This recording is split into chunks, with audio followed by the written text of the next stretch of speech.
বন্ধুগণ স্বাগত। প্রথমেই আপনাদের অনুরোধ করব, আপনারা আমার চ্যানেলটি সাবস্ক্রাইব করবেন, ভিডিওটি লাইক ও শেয়ার করবেন এবং বেল আইকন ক্লিক করবেন যাতে আপনারা আমার ভিডিও নিয়মিত পেতে পারেন। এরপর আমি একটা ডিসক্লেমার দিই, সেটা হচ্ছে যে আমি যে সমস্ত নিউজগুলো মূলত জিও পলিটিক্সের নিউজগুলো এখানে আলোচনা করি, সেগুলো বিভিন্ন open news outlet, social media news outlet এসব থেকে পাওয়া, টিভি নিউজ এসব থেকে পাওয়া। আমি এই সমস্ত নিউজের সমস্ত সত্যতা নিয়ে আমি নিজে কোনো দাবি করি না। যাক, আজকে আর জিও পলিটিক্স নিয়ে নয়, আজকে দেশেরই একটা খবর নিয়ে আলোচনা করব, যে খবরটা এখন সবচেয়ে গুরুত্বপূর্ণ এই কারণে যে সমস্ত media, news media, YouTube media, analyst এই বিষয়টাকে নিয়েই চর্চা করছে। আপনারা এর মধ্যে শুনেছেন, আজকে সকালে পেপারও দেখলাম, বাংলা পত্রিকাতেও সব লিখে দিয়েছে। তো বিষয়টা অনেক দূর গড়িয়ে গেছে, কিন্তু বিষয়টা চর্চা থামছে না এই কারণে যে প্রতিদিন কিছু না কিছু নিত্য নতুন খবর হচ্ছে যে বের হচ্ছে এই বিষয়টাকে নিয়ে।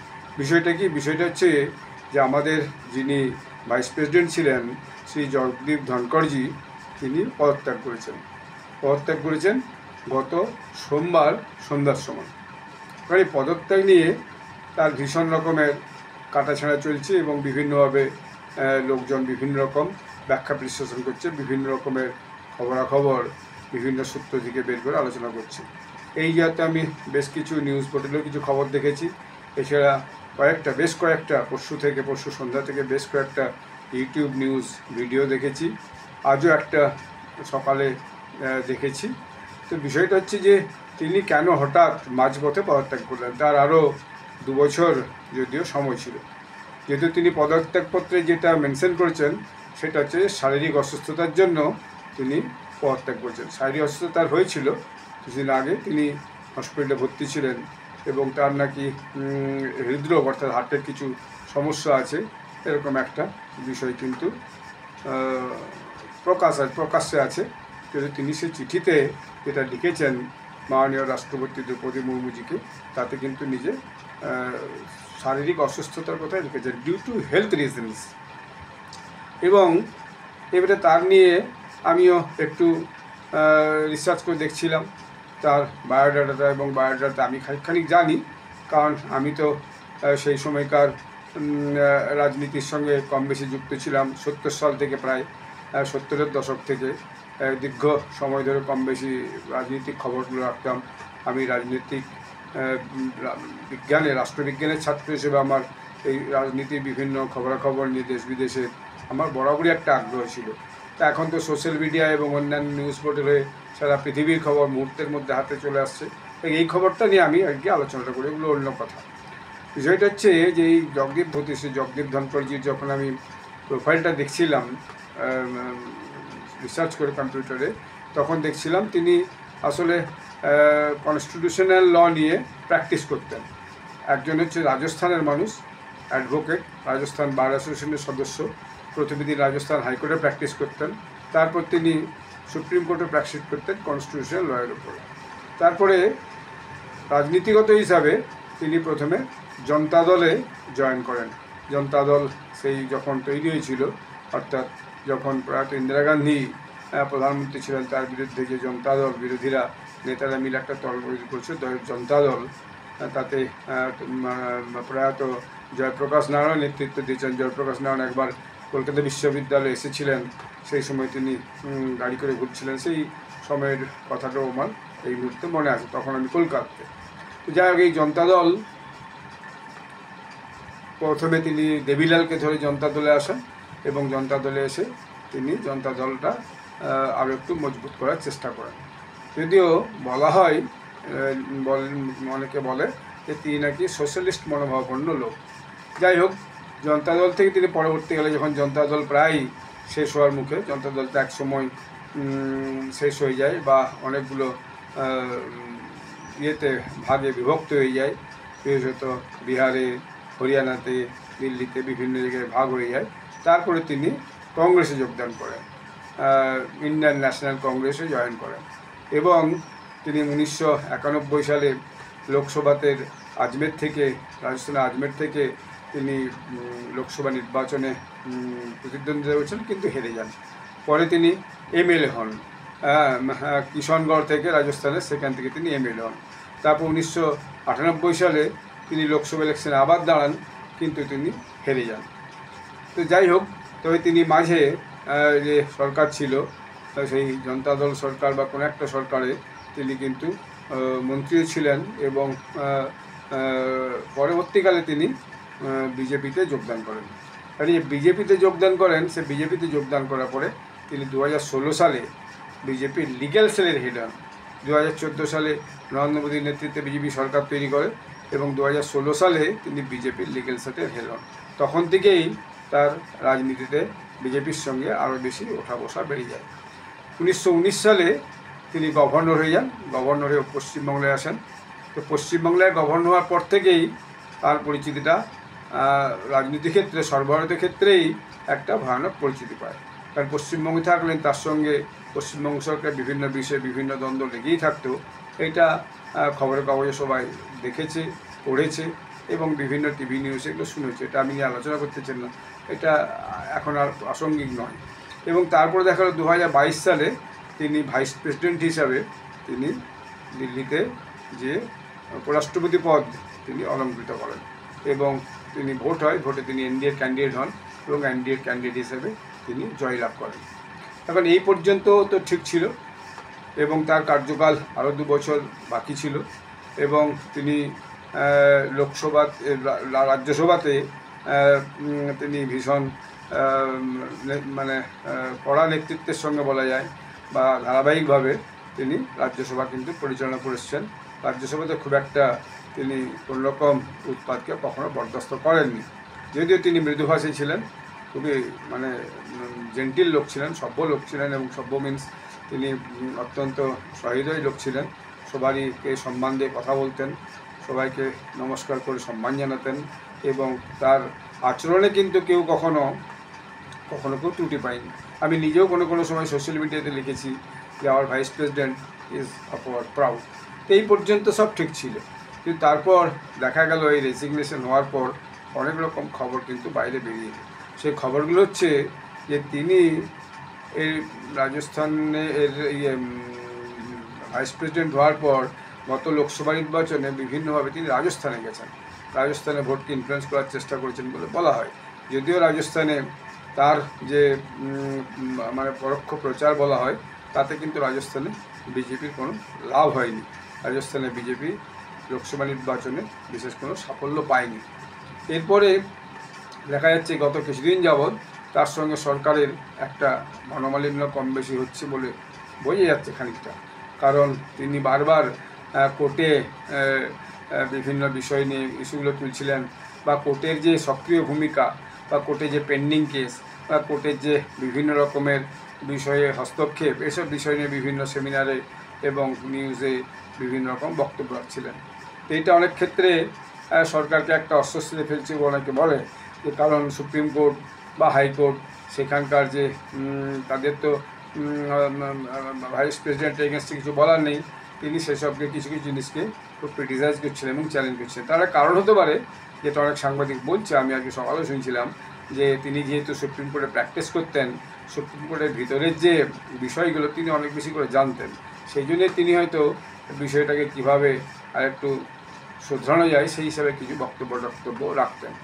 এই পর্যন্ত ঠিক ছিল, কিন্তু গত কিছুদিন যাবৎ দেখা যাচ্ছে বিভিন্ন বিষয় নিয়ে তার সঙ্গে সরকারের বিভিন্ন সময় মনোমালিন্য হলো।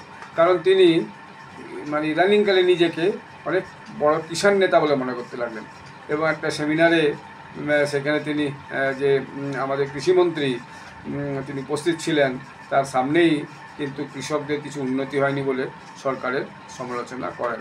তো সেই সমালোচনাটা তখন কৃষিমন্ত্রী যদিও সেখানে তেমন কিছু বলেননি, তিনি এর কোনো প্রতিবাদ করেননি, কিন্তু তবুও সরকার এটাকে ভালো চোখে নেয়নি। এর বাইরে তিনি নিজেকে মনে করতেন তিনি আসলে জাট কমিউনিটি থেকে এসেছেন, তিনি নিজেকে অনেক বড় জাট নেতা বলে মনে করতেন।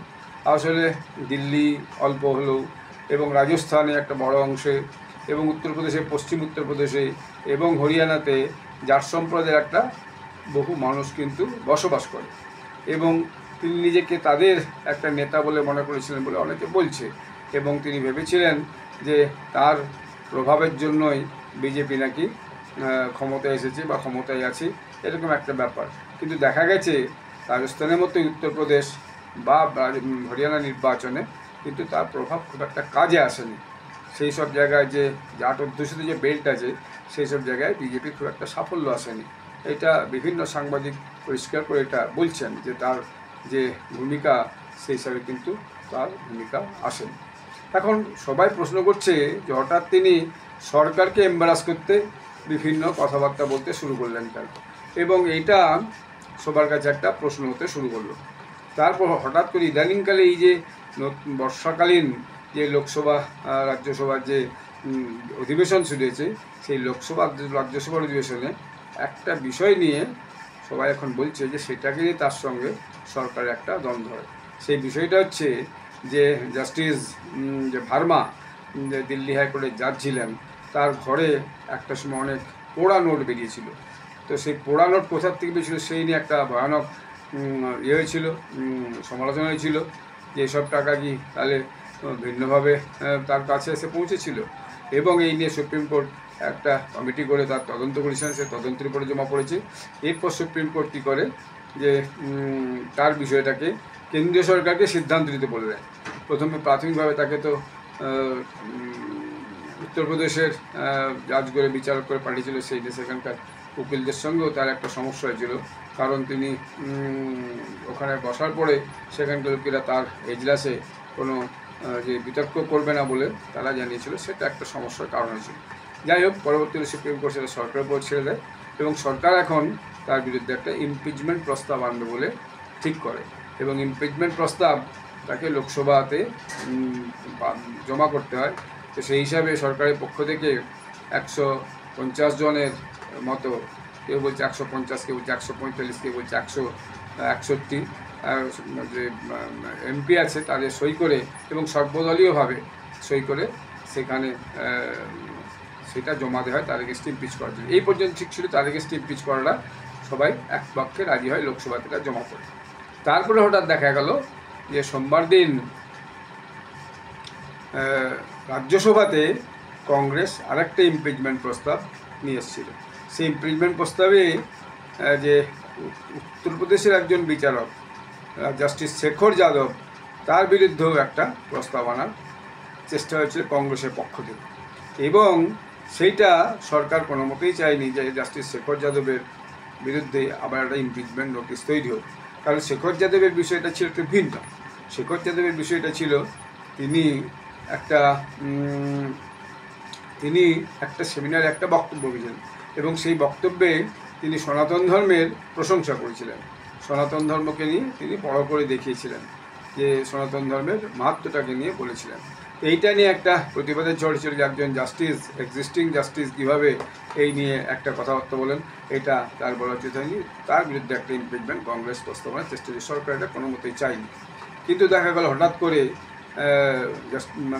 উপরাষ্ট্রপতি জগদীপ ধনকর কংগ্রেসের সেই নোটিশটাকে কিন্তু নেওয়ার ব্যাপারে স্বীকার করে, এবং এইটাকে কংগ্রেসের যে একজন রাজ্যসভা সদস্য জয়রাম রয়েস টুইট করে জানিয়ে দেয়। তো বিষয়গুলো জানাজানি হয়ে যায় অনেক বেশি। তখন সরকারের পক্ষ থেকে তাকে বোঝানোর চেষ্টা করে রাষ্ট্রপতিকে যে আপনি এই জাতীয় কংগ্রেসের চালে পা দেবেন না এবং এই জাতীয় কোনো অ্যাকসেপ্ট করবেন না। কিন্তু হয়তো আমাদের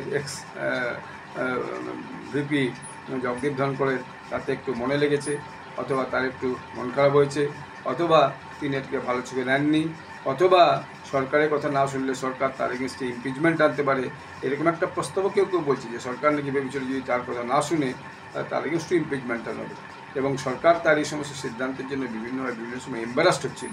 তো সেই পরিস্থিতিকে সামাল দেওয়ার জন্যই নাকি সরকারের পক্ষ থেকেই তাকে পরোক্ষে পরিষ্কার করে বলা হয়েছিল যে আপনি যে পদত্যাগ করুন। কারণ নরেন্দ্র মোদী সরকারের একটা বিষয় দেখা গেছে যে তিনি সহজে কাউকে পদত্যাগ করতে বলেন না, সরকারের পক্ষ থেকে সময় না পেরোলে পদত্যাগ করতে বলেন। যেমন এর আগের যিনি ভাইস প্রেসিডেন্ট একসময় ছিলেন হামিদ আনসারি ছিলেন, কিন্তু নরেন্দ্র মোদী সরকার আসার পরেও তার সময়কাল পর্যন্ত তাকে কিন্তু অপেক্ষা করে তারপরেই তিনি যে রিটায়ার হয়েছিলেন।